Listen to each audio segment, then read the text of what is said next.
Hello, everybody. Levitical Kingdom privateers, welcome to the C2K report. Indeed, I'd like to welcome Grand Saline, Texas, in our terrestrial station. I'd like to welcome Revelation Radio and Shake and Wake Radio, all affiliates out there that are bringing the good news of Jesus Christ and his the houses being established for this holy ecclesia. God bless all of you for joining us. Tonight, we're going to talk a little bit about our obligation for agriculture. Do we really need the Department of Agriculture as the Ecclesia? Let's find out after this.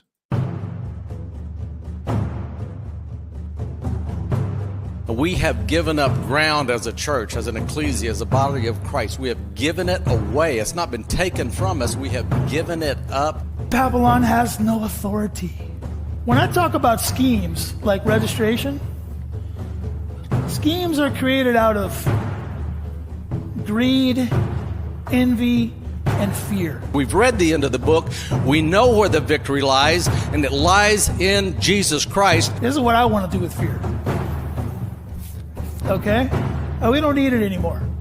We are the Ecclesia. This is a clash of two kingdoms. Because there is a science to registration. Did you know registration is an ancient thing? The Bible is replete with language that is martial, with language that is governmental, with language that is political. By the way, that word religion doesn't mean Buddhist, Islam, doesn't mean any of those things.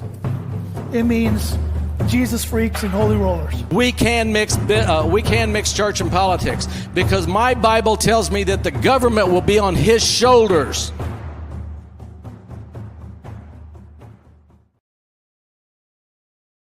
Indeed, the government indeed is on his shoulders, and that is what we're all about here at the C2K Report, the Clash of Two Kingdoms. Welcome, everybody. We are live on YouTube, and tonight I have a very special guest. You probably have never seen him before on the C2K Report. His name is Randy Conway. Randy Conway, welcome to the C2K Report. Yeah, you set people up and then just let them down, right? Good to be with you, Rick. It's like bowling pins. Right. So, Randy, I'm really glad that you're with me tonight. We are live so many places right now. By the time that you get this in Grand Saline or Saline, I don't know how you pronounce that. How do you say that, Randy? Do you know? Saline. Okay. So if you're listening to us live there, we're 2 weeks ahead of you in our shows, but everything is very relevant here on the C2K Report. We are talking about this Babylonian system, this America that we live in, that has literally subverted the kingdom of God and is really evil in so many ways. I don't think it's a surprise to anybody to hear that. But when we refer to Babylon, I want everyone to know that is what we mean. We're not saying that this nation is known as Babylon, but it's surely by structure known as Babylon according to the scriptures. Absolutely. And it's not confined, Rick, to just the governance in these United States. It's not confined to governance in Canada. It's not confined to governance in the North American continent or the South American continent or the European nations. You see where I'm going.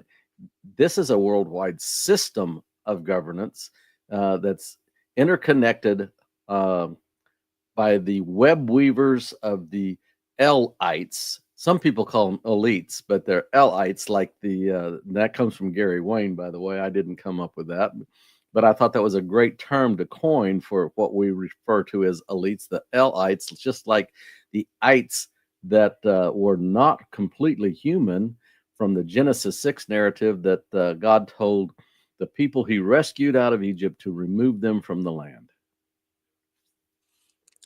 Thank you for that, Randy. I want to say hello to those who are joining us in the chat here at our live YouTube. If you want to join us on our live YouTube, by the way, and you happen to be anywhere in the world, you can go to YouTube and check out the C2K report and go ahead and subscribe.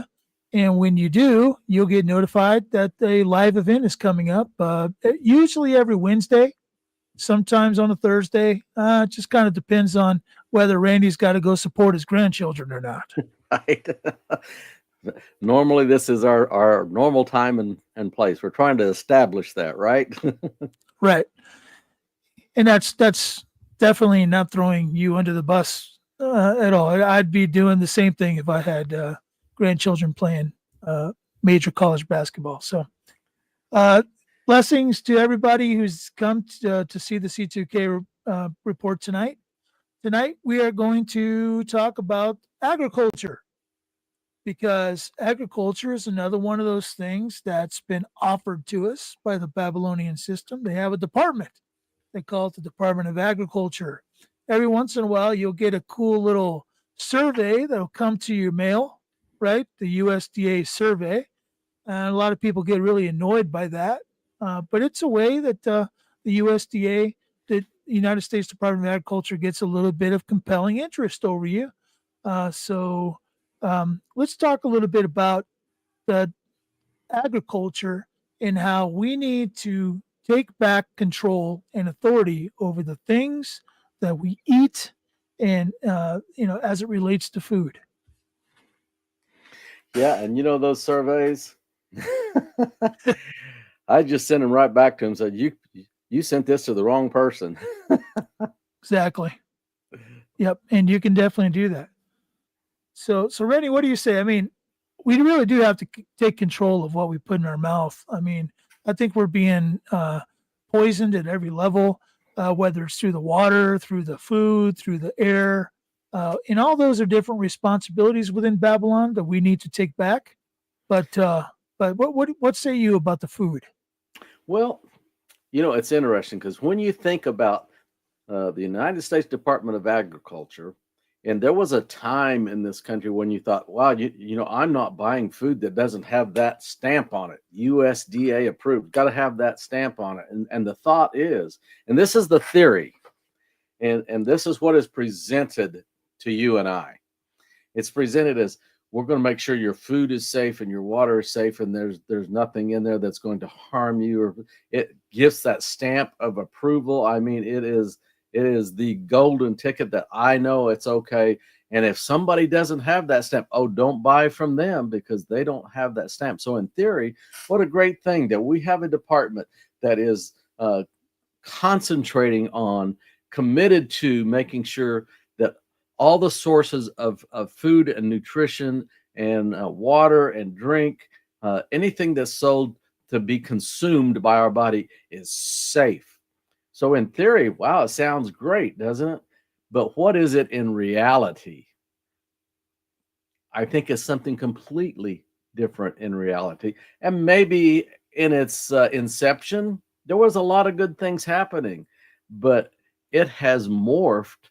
It has been subverted. It has been captured, and it has morphed into something where most people anymore are looking to buy privately, and I don't want that USDA stamp on it, because how many recalls have you seen in the last 2 years that had the USDA stamp of approval on, and yet they're recalling.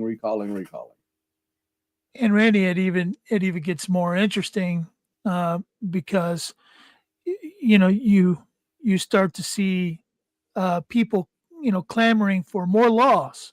Oh, we need more laws because that's not good enough, or these people, they're not clean enough, so we got to create more laws, and not understanding that what they're asking for is to be deeper and deeper enslaved into a food system that you have no control over whatsoever. And Randy, part of the issue is that all of these departments of this Babylonian system that's been stood up, they're gatekeepers. Yeah. And they keep a close eye on the gates of every particular item so that they can closely control them with regulation, with programs. And that's my second point, Randy. You know, the USDA is one of the worst at trying to get you to join programs, subsidies, different different things in order to benefit. And I'm doing the air quotes when I say Right. in order to benefit you. People feel like they have to participate in these programs, which tell you you can grow these things, but you can't grow these things, or you can have these cows, but you can't have those cows. You can have Right. these pigs, but you can't have those pigs. You could do this with chickens, but hey, you know what? If we determine that there might be a disease, we're going to come in and take them all out. So these programs are just gatekeepers in order to keep us compelled and to keep the interest on the side of the Babylonian system. That's exactly right.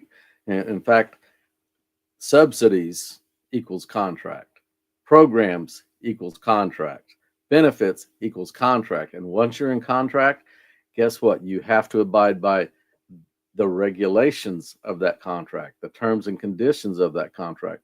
And to say, well, they can't come and tell me what chickens I can have or what cows I can have.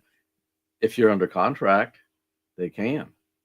That's something that has actually nothing to do with and everything to do with the USDA, because all the agencies function in that manner. They are going to offer you subsidies, programs, benefits in order to get you under contract with them. They are indeed gatekeepers. And you said people are calling for more laws, and I wrote down this thought I had as soon as you said that. I guess we need more laws because the supercomputers can still count how many we have right now. So we need more so it baffles the supercomputers, right? But this is a real problem, Randy, because people clamor for more laws because they believe that when Congress creates what they call a law, that it applies to all the residents who live in a particular area. They're confused about the application of the laws of Babylon. They don't understand that it applies to uh, their straw man. It doesn't apply to the man who's governed by God, the man who is created in the image of God. It doesn't apply to him. It applies to that straw man, which Babylon specifically created in order to be able to govern. Absolutely. And that's why the C2Kreport.com has the information on it that it does, because unfortunately people will deny this, but you don't own that straw man, and he does exist. Right. He does. But that's a conversation that we've had, lots of times here on the C2K report. It's the reason why we go through a process called authentication. If you want to know more about that, go to C2Kreport.com or just go to YouTube and look up our videos on authentication. We've done many, many of those. But, this subverted, captured system, I can't get away from the idea of, in theory, it really is a good thing in theory. But so is so much of regulation even. Name your regulatory agency, not just the USDA.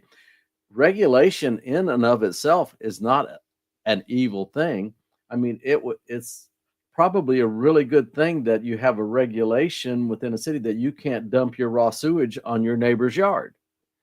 But as with all regulatory agencies, they don't know when enough is enough. You already said it. We want more laws, and the regulatory agencies aren't passing law. Regulation is not law.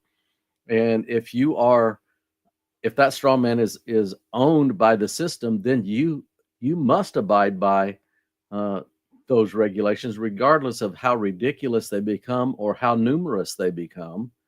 So it really is a confusing thing for people, because who wouldn't want a stamp of approval that ensures the safety of what you're feeding to your children and your grandchildren?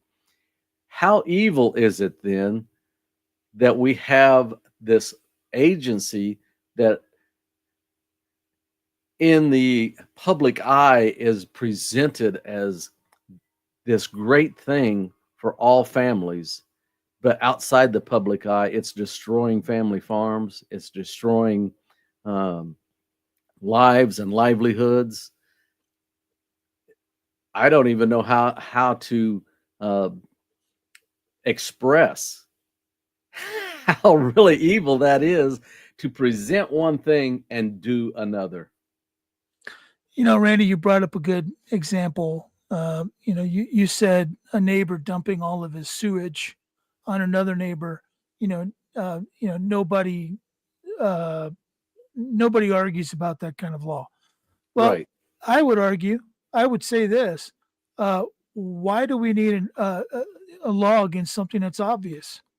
Right? Okay, so here's the thing, right? If you live in a community, and in that community, you know that there's a guy down the street who's dumping his sewage on his neighbor. Does the community rally together and say, "Hey, you got to stop that"? I mean, isn't that the responsibility of the community? We've gotten way beyond taking real responsibility for things, and now we've placed that responsibility on this Babylonian system that codifies everything, and the penalties actually benefit Babylon. They don't benefit the neighbor. If the neighbor gets dumped on and he takes them to court, does the neighbor get some kind of compensation for the stuff that's been dumped on the neighbor? No, that doesn't happen. Babylon does. That's huge. That's huge. Babylon is the only one that benefits, but it's because we have failed in our duty. We talked about this just a little bit. We had a really, really short pre-show tonight because I was in another meeting, but we talked about just a little bit the things that in God's governance and the things that he provides and the benefits that come from the kingdom and the protection that comes from the kingdom. We were talking about how much of it is conditional on our role in that. There is something we have to do physically, tangibly in this realm in order to connect with the heavenly realm in order to receive those benefits. We have become so lazy. We would rather let some legislation legislate morality rather than love your neighbor as yourself and the community come together and say, you're hurting our neighbor. You're hurting our neighbor and you must cease and desist. And if you don't, then action will be taken to see that you cease and desist. It's a moral issue. It's not a legislative issue, and you cannot legislate what is a spiritual problem. And it's obvious it's a spiritual problem. We've tried. We have tried to legislate things that are spiritual and moral problems. So, Randy, a lot of people are listening to us right now, probably thinking, so what do we do? Do we contact our congressmen and get them to rally behind, a new program, or, what do we do? Well, I say, no, I say what you do is you use your talents that God gave you to do the thing that you're supposed to be doing. If that's growing grapes, then grow grapes. Okay. But you need to disclose your standards to everybody around you. If you're going to provide those grapes to other people, those standards need to be displayed so that there's full disclosure as to what goes on in your vineyard. Hey, here's our cleaning techniques. Hey, here's what we do to the grapes when we collect them. Hey, here's how we make sure that the grapes are safe for human consumption. Hey, by the way, we don't add any bleach. We don't use any of these products, right? Full disclosure so that your neighbors know that what you have to offer them is clean and good, and it's a righteous transaction. Absolutely. And I'm looking for something that we just went over in a Missouri discussion group the other night. And I don't know if I'm going to find it real real quick. But basically, what you just said, this holy nation that we talk about all the time is dependent on houses coming together in a righteous fashion. And what we talked about was, if what you just said we didn't use grapes, but we talked about the same type of thing. If you have spiritual gifts, we need them. If you have physical skills, if you have a skill set to grow grapes or to get milk or to, farm, if you have physical skill sets to fix automobiles, if you're a prayer warrior, an intercessor, if you can rightly divide the word of truth and share with others, we need every one of those skills, both spiritual and physical.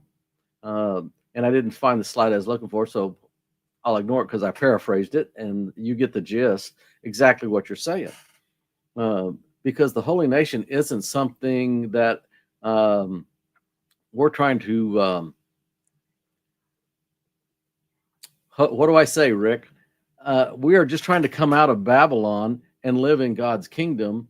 And if there are not houses that are coming together under his banner, doesn't make us un-American, doesn't mean we've lost anything, here. It just means we are gaining the blessings of heaven, the benefits of heaven, the subsidies of heaven, the protection of heaven. Babylon can't offer any of those things, but we need you to quit giving those skills and those gifts to Babylon and give those skills and those gifts to the kingdom. Speaking of skills and gifts, we have somebody that we've been letting the world know about. The name of it is Stone's Throw Acres, and they provide clean food, and they provide great alternative food that's rich and dense and protein, and it's good stuff. They have honey, they have all kinds of things. Here's a little spot about the Stone's Throw Acres on shopyourfarm.com. Welcome to Stone's Throw Acres. If you enjoy nature as God intended it, you'll feel right at home. Here on this ranch, work and play are one and the same. We enjoy working in and with God's nature, not against it. We wouldn't be telling you the truth if we said it was easy, but the fruits of our labor are worth every ounce of effort. We are excited to show you our little ranch. Join us at www.shopyourfarm.com and find the store at Stone's Throw Acres. There, we will supply you with nutrient-dense foods at a fair price. Here at Stone's Throw Acres, our mission is to work with and not against God's nature to restore the soil's health and give life-giving properties. As we achieve this mission, we work towards our vision in providing an opportunity for all people to have nutrient, natural, dense foods at a fair price. Come to Stone's Throw Acres today at shopyourfarm.com. Yes, do that. Check out shopyourfarm.com. It's also where we have our discussion groups. It's also where we get together for our Monday night classes. If you're listening on terrestrial radio or you're listening to Revolution Radio on the internet, you'll definitely want to check out our Monday night Intro to Self-Governance classes. It's how we begin to teach people how to come out of Babylon. So check that out. They start up again every month. It's a 4 week sessions every Monday night. So check that out.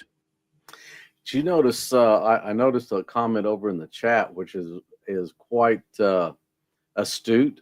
That when we were talking about agencies, those regulatory agencies such as the USDA, as you brought up tonight, that there are so many conflicts of interest even within the agency. That's a true statement. It is a true statement. And that kind of goes hand in hand with the next thing I was going to bring to your attention tonight, because what we're talking about is Department of Agriculture. Do we even need it?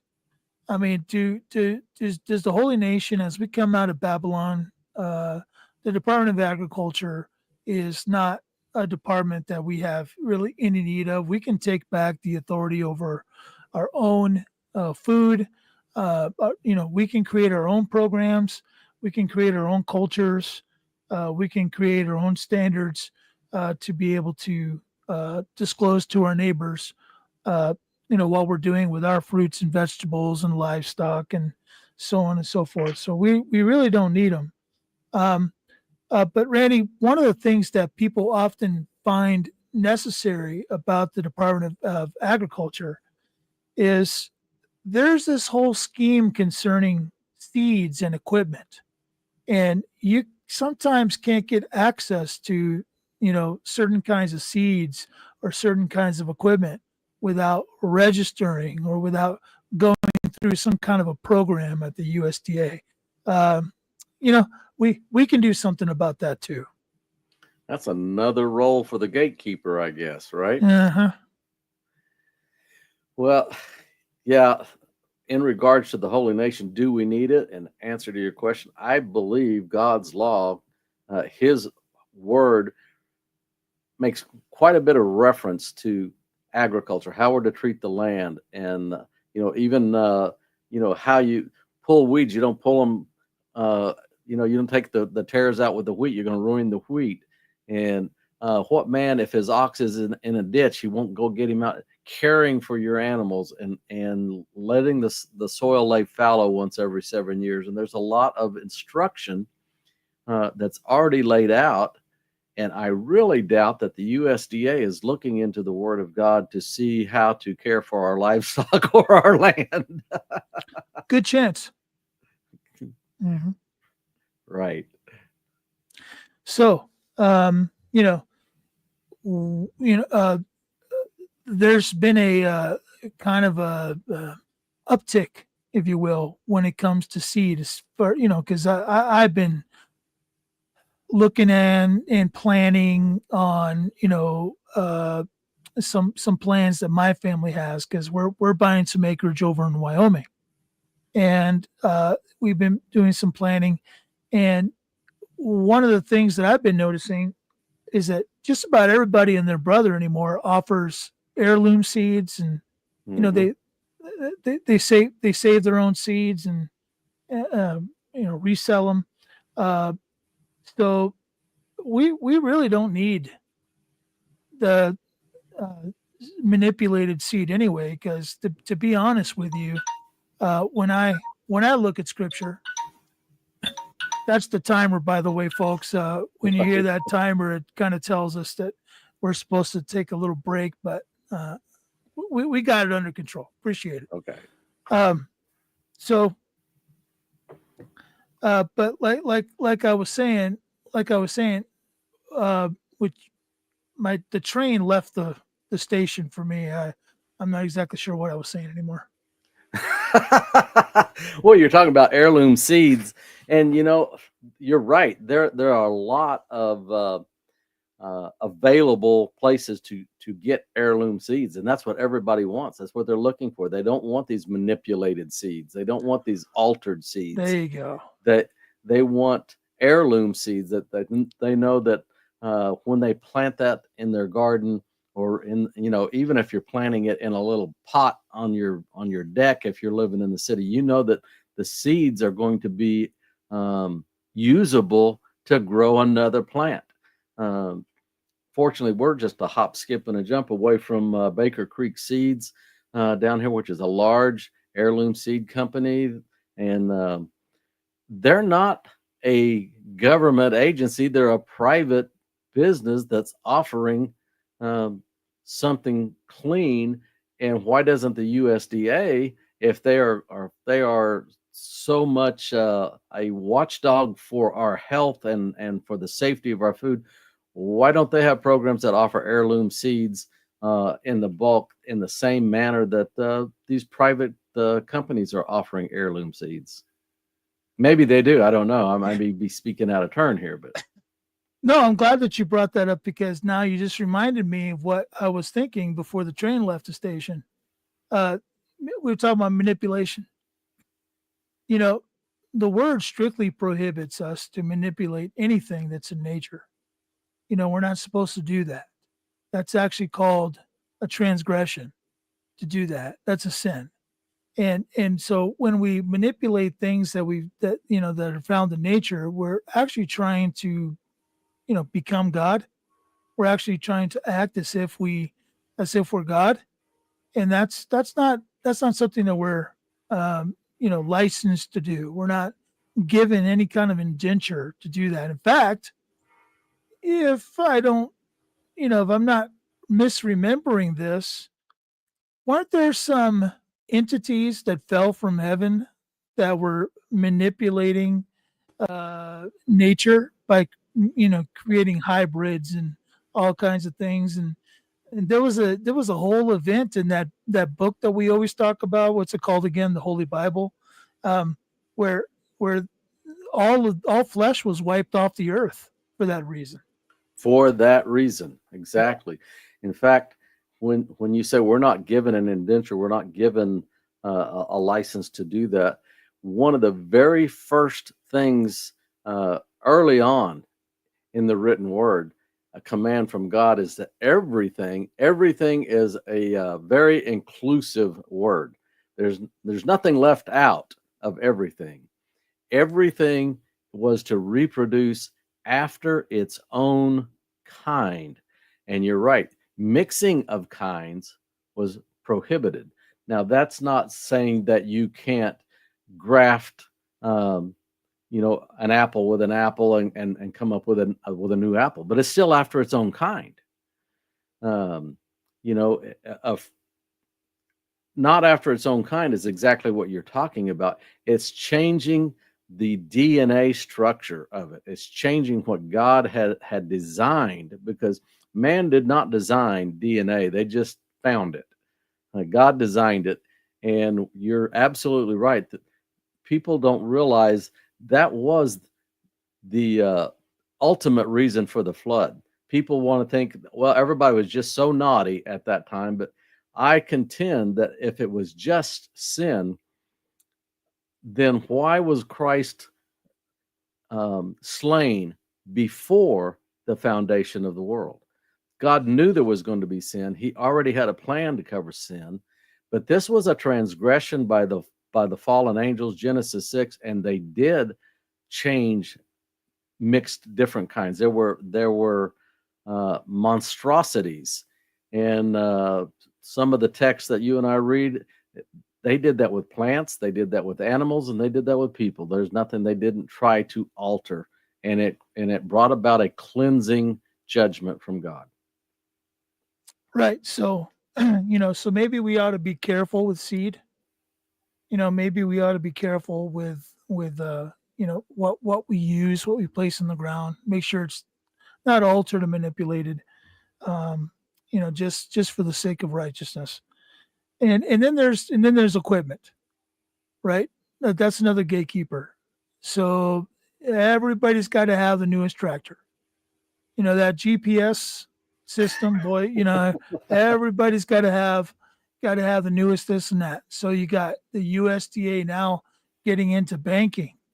Now we're talking about loans. Now we're talking about money hanging out there. These loans hanging over people.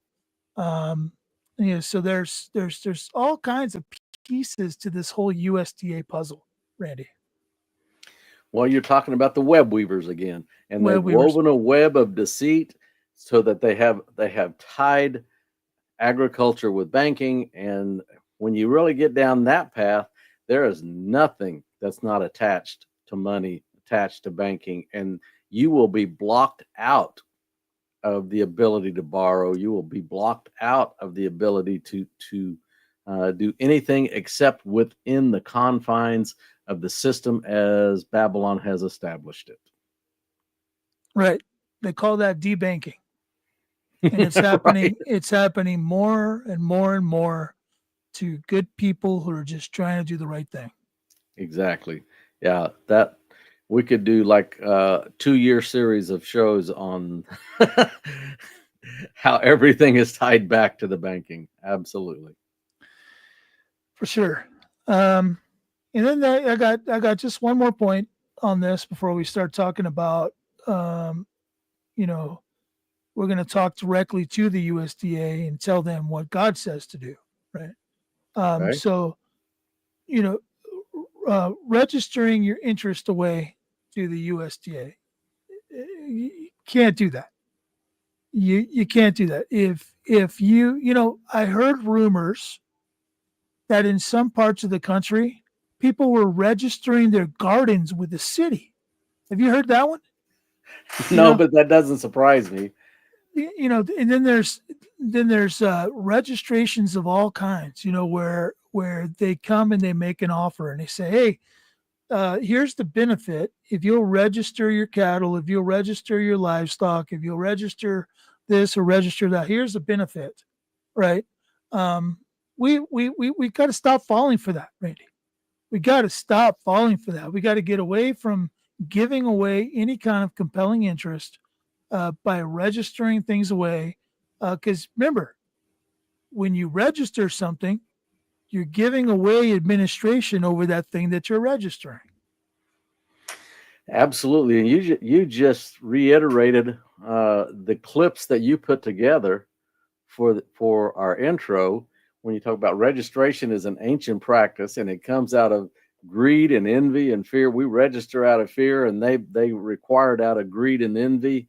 And what did I say? We gave it all away. That's just what you're saying. We continue down the same path over and over and over when God says, "Here is the way, walk ye in it." Very good. Yes. So, Department of Agriculture, we really don't need it. We don't need it as the Ecclesia. The only reason why it remains, to be honest with you, is because of all of the funding that they provide to people through grants and, all kinds of subsidiaries and, all the different things that they do to provide funding to farmers and startups and all kinds. Because Babylon is a web. I think they used the perfect word because the USDA kind of has a relationship with the SBA, right? Um, the what do you call it? Small Business Association, Oh and yeah, so they can SBA. create loans and they can make grants, and they have all this web that they've weaved in order to provide or offerings to make offerings to people. And that's one of the main points of the C2K report that we try to help people understand is that anytime that Babylon brings something to you, it's an offer. It's an Mm-hmm. offer to replace something that you should be doing yourself. That's basically what Babylon does. They make an offer, and not all the time is it simple for us to do things ourselves, Randy. It's complicated and hard to do that. That's why we need this holy nation to come together and the houses to come together to create infrastructure so that we have way more opportunities for our children and our children's children to do things within the kingdom. But we have to stop failing to understand that their offers are the only thing that that create the compelling interest. That is the contract that that creates the compelling interest that ends up destroying us in the end. And you're right. It is hard. And I think it's designed to be that way. Um, I think that's why the Bible says, don't grow weary in well doing, because he knew it would be hard. It would be difficult. Jesus said, they hated me, they're going to hate you. It's hard to go through with, life, people being hated, being thought you're peculiar. It's a difficult task. In fact, I hope I say his name right. I think it's Jim Pugh, authored a series of books called Keys to the Kingdom, talking about self-governance. And speaking with him at one point he said, in fact, I was standing with him at a conference, and the lady's asking him about, how you manage this. He says, anybody can self-govern if you're willing to do it, because it's not an easy road, but you have to be willing. So you're right, it is hard, but if we had those houses that you just spoke about being established, private administrative process, they have made their declarations, they have done the work, and are functioning, not just in idea, not just in concept, but they're literally functioning in self-governing, and they come together as a holy nation. If God be for us, who can be against us? It's huge. And it's difficult, it's sad, because within all of these agencies, Rick, I'm sure there's probably some good people in there that think they're doing great work. They're doing good work. They're helping others. But they are under a delusion. They are deceived, because everything that you talked about that's offered has, I would say, a string attached, but that's not really right. It has a high tensile strength cable attached. So, that's unfortunate, but it is the way it is. Those people, even if they think they're doing a great job, they are actually deceiving the people and getting them under contract. And now you have to pay a homage to, Babylon. You have to fulfill the indenture that you agreed to. You are under contract, and you are bound by that contract. Right. So be wary. Be careful. When an offer comes your way that sounds too good to be true, it's probably too good to be true. Yeah, it's like a guy with a trench coat comes up and want to buy a watch. Yeah, Maybe that happened to me. I in my freshman year of high school, we went to New York. Oh no! We went to New York, and I got to see three musicals on Broadway, and we were traveling down the sidewalk, and there was a guy with a trench coat, no lie, and he was opening it up, going, "You want to buy a watch?" And I was one of those people that just said, "Hey, man, those look good," and I did buy a watch. I bought a watch. Yeah, I bought It was a Rolex, right? No, it wasn't a Rolex. I don't have. I don't. I was a freshman in high school. I didn't have that kind of money. That's funny, but you're right. The Bible actually commands us. It's actually the words of Jesus, and he says, "Take heed, or be aware," as you put it, "that you are not deceived." So we have to be more wary about what we with whom we contract, and what contracts we enter. And I can't say that maybe. Oh my goodness! Read that comment out loud. That's a good one. I once had a chicken named government. It would take away from one chicken and give to another. Truth. Thank you, Stone's Throw Acres. You guys are great. My, that's good. But I can't say that every program or everything that is within the system is 100% totally evil and bad. Right.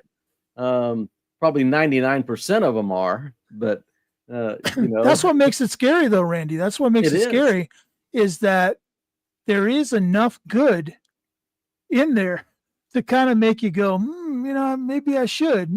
Maybe I should. Maybe. Yes. Yeah. Tempt you, maybe. Disguise that which is unseen, so you only see, hey, if you'll come into this program, then you'll get this benefit, and this benefit. But they don't show you you're also under this indenture, and this indenture. Right. It's the old Rumpelstiltskin thing. Yeah. You have agreed to allow them on your property, to tell you what you can and cannot do with your property, what you can and cannot grow on your property, what you just gave them the authority to do whatever they desire on your property, and you lost the authority to do whatever you desire on your property.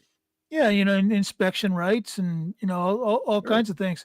And that's where I was getting at when I was talking about creating a standard for your particular farm, for your particular house, for your particular ministry, you create a standard and you make it well known what your standard is, and stay out of Babylon.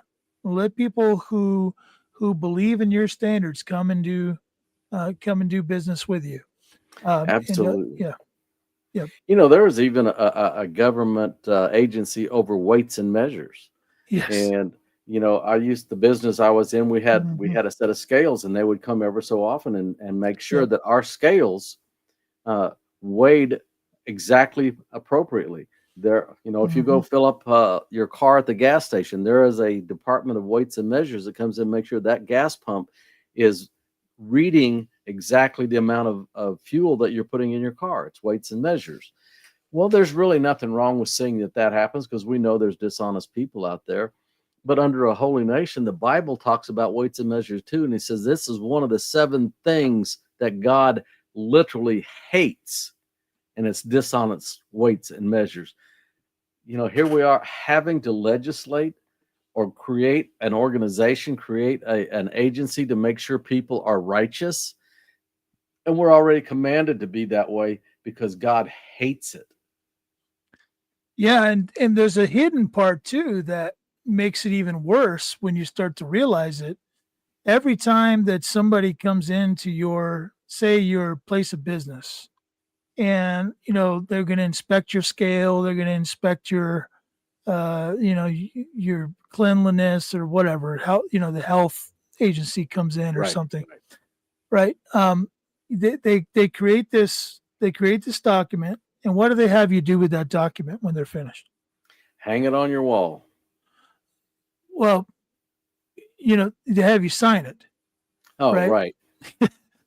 They But have you it's got to be put out in public display so that Yeah, everybody knows. you're talking about the license. Yeah, I know you're talking about the license. Well, actually, your health inspection goes up on the wall too. Right. But when they're finished with their inspection, they've checked all the boxes and they've said, hey, we missed this, we missed that, whatever. And what do they have you do? You have you sign it at the end. Unbeknownst to you, that signature creates a bond. And who benefits from the bond? Does your business benefit from the bond? Nope. Do you, the signatory, do you benefit from the bond? No. Who benefits from the bond? Babylon. They get funding benefits from a bond that was created with your signature, and that's how they continue to be able to do what they do. And that the unseen evil is the part that I think people are really getting tired of. So if you agree to something with the department you're talking about tonight, and you sign anything, you have entered into an agreement that if they want to come out and say, well, we think your cow has chicken pox, so therefore we're going to kill your cow, you have agreed to allow them that leniency, that privilege, that giving them the authority to actually do it, to come through and say your cow's got chicken pox, so therefore we have to call it. Yeah, call it. I know it's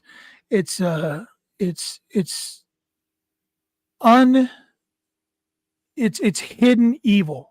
Yeah. That you don't really know that you're doing, because when they check those boxes and you sign it, you're thinking you're just verifying.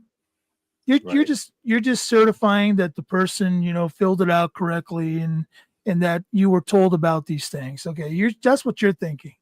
You have no idea what's going on in the background.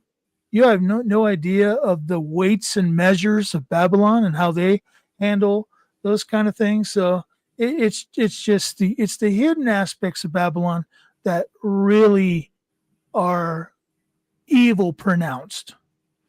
Absolutely. And that's what makes it so evil, is there is no disclosure. Everything is done with a hidden hand. Everything is done behind closed doors, and then they deceive you with what is presented to the public. It's what makes it Babylon. It's literally what makes it Babylon. That's why we refer to it as Babylon, and a system, because of their much trading because of the loss of their trading in the end. They weep. It's all about their commerce, all about the trading, and it is evil, absolutely. And it is so hard, Rick, so hard. I think I sent you a text earlier this week. It's like how many, and I know you've experienced it too. People they get into an indenture with the USDA, or they get into an indenture with any one of 1,000 other Babylonian systems, or tens of thousands of Babylonian systems, and then they come and say, how do I get out of this? How do I undo this? How do I? And we've been what, 5 seasons telling people, be careful what contracts you enter into, because once you're in it, undoing it can be very, very difficult, if not impossible. The contract has to be settled. It has to be closed. It has to be ended. It has to be settled is the only word I can think of right now, that in order for you to come out of that. So heed the warnings about be careful what contracts you enter. Be careful about not being deceived, even no matter how shiny and pretty that apple looks, there might be poison inside it. And you've said that on this show before too, but it is an evil system. And I've said this before, and I'll say it again. People are concerned about coming out, and it's because we were raised to be patriots. We were raised to have an allegiance. We were raised that believing that, this is the greatest country on earth, and not that it hasn't been, but it's still part of a system. It has morphed into something that it was not 10 years ago, or 20 years ago, or 50, and they go back 100 years. Look at the morphing that has taken place over, from our beginning till now. There's been a lot of morphing, and it's a little here, a little there, a little, just a little bit at a time. And one generation doesn't notice the change because they didn't see what it was like a generation before. So it's morphed into this Babylonian system, and people worry about, and I think they do it from a good place in their heart, Rick. Well, is this a violation of, my patriotism? Is this bad for the country? Will they still give the government some type of high moral standard and put it on a pedestal? Will Babylon recognize this? And I have come to the place in my own life, Rick, where I say, I don't care if Babylon recognizes me. I don't care if Babylon recognizes my paperwork. I don't care if Babylon recognizes my house. I don't care if Babylon recognizes anything. I care, does the king to whom I have become a bondservant and have an indenture to him, will he recognize me? There'll be a day I'll have to stand before him. Will he recognize me? Or will he say, depart from me, for I never knew you? I want him to recognize me. I don't care if Babylon recognizes me. That's a good word. And I'm going to recognize one of the best bladesmiths in America, Robert Gardner. You need a knife? I don't know. I don't care what kind of work you're doing.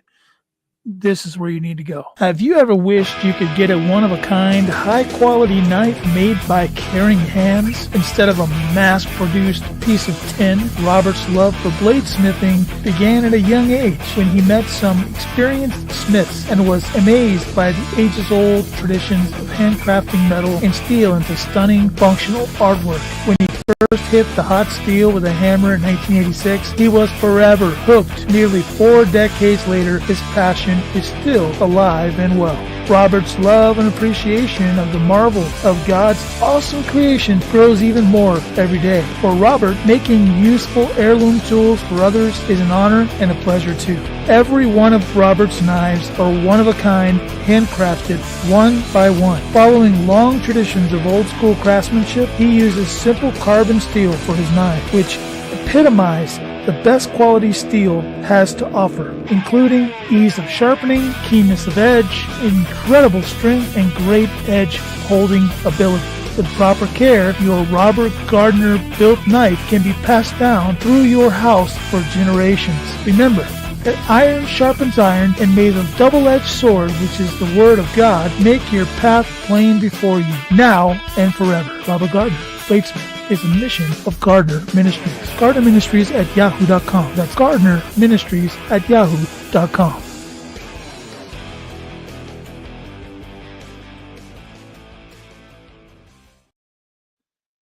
Very awesome. I appreciate those who send us things that they want us to, within our Ecclesia, who send us things that they want to get out there. We don't necessarily benefit from any of the people that we promote, but these are people within the Ecclesia who are creating part of the Holy Nation infrastructure, and we love to let you know about them. Randy, we have just a couple minutes left in our terrestrial time, so I'm going to go ahead and give it to you for your poem. Okay. Thank you, Rick. What I've got tonight is nothing to do with what we talked about tonight. It's just something that came up in my list, and I thought I haven't done that one, and it's a little more light than some of my others. So I call this, I've Never Met with the President. I've never met with a president or a senator. I've never met with a congressman bringing speeches to the floor. I've never met with anyone who our laws both make and frame, but I've met with the King of Kings, and he knows my name. Dignitaries will never call me in order to confer. Crowds have never gathered, nor by my words were stirred. But I am given audience each and every day by the Lord of all creation when I bow to him and pray. No movie stars have called me to invite me to their home. I'll not be in People magazine, I am not well known. But the world's most famous carpenter is working now for me. He's building me a mansion, and the cost to me is free. My name is not Rothschild, and my wallet's pretty thin. There is no family fortune, my inheritance looks dim. But I have been adopted, and now I am royalty. Because of Jesus, I'm redeemed, and God has chosen me. By the standards of this world, I don't measure up. And no matter how I try, will it ever be enough? But Almighty God of heaven, who knows my low estate, loves me just the way I am, and he saved me by his grace. Good stuff as usual, Randy. Remember that we're here to establish and present the kingdom of our Christ, of our King, and everything that we do here on the C2K report. It is all about the blood. So that was the hard ending for our terrestrial stations. You guys can stick with us here on the YouTube live. We love what's happening in the chat, you guys, and your participation. We got up to 13 people live with us tonight. I think that's probably a record. Right. I don't know if we cheated or not, if somebody was on there twice or what, but that is amazing. I really appreciate you guys being here with us tonight. And we want to remind you, because mostly Ecclesia people with us tonight. We have really important discussion groups happening almost every night. Tomorrow night, Thursday night, we have Oklahoma at 6:30 Central. And we're going to have a conversation about who knows what on there. But if you need help getting your uploads done in order to become naturalized to the Holy Ecclesia, there is help happening in the Indiana group. They just met tonight to help with that. I think there's going to be more opportunities for that. So get to the discussion groups. It doesn't matter what state you're from. Just get to the discussion groups so we can help you to get your documents uploaded. Let me tell you why. Because it's official. We are moving forward. There are mindset classes available now. We're going to get emails out to those who are naturalized, and that's going to happen real soon. By Friday, I'll have emails out directing you guys where to go. So a lot of things going on. This definitely is a time to get yourself ready. Absolutely. And I'm glad you encourage people to do that, because that is part of how we build the holy nation that we're trying to put together. These are houses from all over the United States, all over the world, hopefully eventually, that we come together. And I'm reminded of a story, and I know you're very, very familiar with this, Rick. We're all familiar with the story of Daniel in the lion's den, and we're familiar with the 3 Hebrew children that were put in the fiery furnace. And we tell those stories, Sunday school stories, but looking behind all that, they were forced into Babylon. They didn't want to be there. They were actually in Babylon, and they stood their ground. They fought against the system, and they had to pay a price for fighting against that system. But there came a time, especially with Daniel, and I'm going to make a Veggie Tale tie-in here. I know you're familiar with Veggie Tales. Sure am. There's a little song that they sing that says, "Oh no, what we going to do? The king likes Daniel more than me and you." And they come into the chorus and say, "We're going to tie him up and beat him up and throw him out of Babylon." If we build this holy nation, if our houses are indentured to the king, and we were praying, "Thy kingdom come, thy will be done on earth as it is in heaven," and God would not have us pray in such a manner as could not be fulfilled. God wouldn't do that. I mean, that would be foolishness. Pray this way. Oh, by the way, I'm not going to do that. We're taught to pray, "Thy kingdom come, thy will be done on earth as it is in heaven." And that happens in our house first. Well, happens in our heart first, and then in our house, and then in our community that you were talking about earlier, building that community. And rather than worrying about, will Babylon recognize this, how about they just want to tie us up and beat us up and throw us out of Babylon? They don't want nothing to do with us. I like it. It kind of goes along with the discussion that we have about the Ark of the Covenant. We are arks of the covenant, and let them try. Okay. So you don't like us? You want to throw us in jail? Well, that didn't work for the Philistines. Nope. I'm just saying, boils, people dying, keeling over. Not good. Not good. So yeah, and I quoted the song rather than sing it, but I can't hardly get that tune out of my head once it starts. You got it going in my head now, Randy. So right, very much appreciate that. My daughter will be thankful that we had this conversation. Right. Yeah. But it's well over an hour that we've been together tonight. So in order to save a little bit of time for more episodes of C2K Report, I'm going to end this show. But thank you guys for coming. Blessings to you. And remember, everything that we do, it really is truly all about the blood. Oops, I don't want to do that yet. I want to do this.